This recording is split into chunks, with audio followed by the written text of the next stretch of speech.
I was talking to somebody yesterday and I said to them, even though my children have made straight A's, been academic excellence, both of them all year long, I was not satisfied.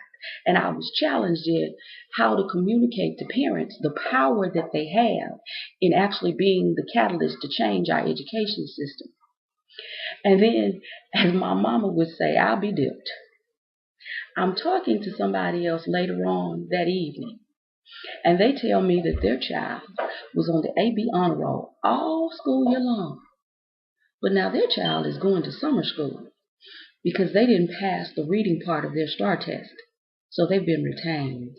Now, I don't know about you, but for me, any child that was on the ABHonor roll all year long should not have failed a STAAR test. So I'm immediately like, okay, read me the scores. Tell me what are the scores. There are 3 sections to the reading part. So I hear the first section, and it's across genres, and it's like in the 20s or 30s. So immediately I'm thinking, oh, okay, that's it. They just didn't teach the genres. Because I'm expecting this thing to be close. If you're on the ABHonor roll all year long, it's got to be close. Literary text, same thing, 20s, 30s. Informational text, same thing, 20s or 30s. So now I'm like, hold up. Because God gave us all a purpose. God gave us all potential. And if you are not on the path, if you're not putting a child on the path to fulfill their potential, then my spirit is just naturally offended. And so, to add insult to injury, the school sent the report card and the STAAR test home on the last day of school. Now, this is a common practice because this is 3 school districts that I know of that do this. Why do you think that is? Ain't nobody going to be in school to answer your questions. Who do you appeal this to?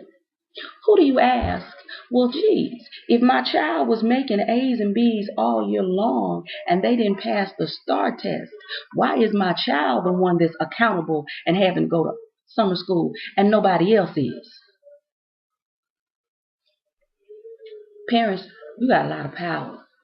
But as long as these individual cases allow parents to be separated, then they're going to continue.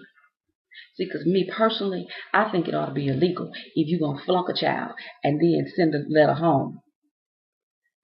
And there's nobody for the parent to even go to address the situation.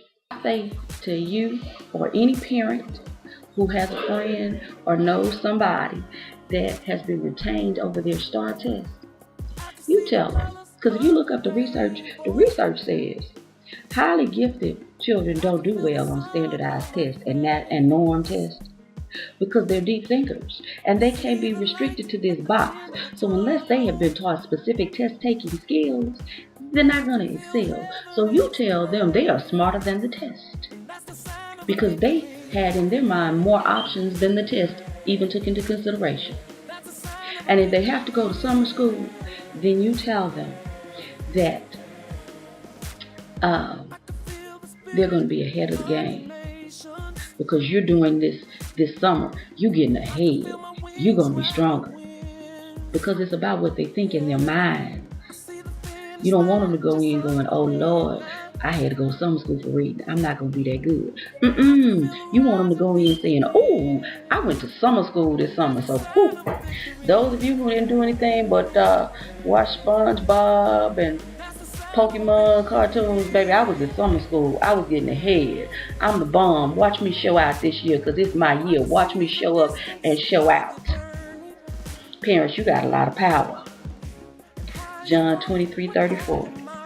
Forgive them, for they know not what they do.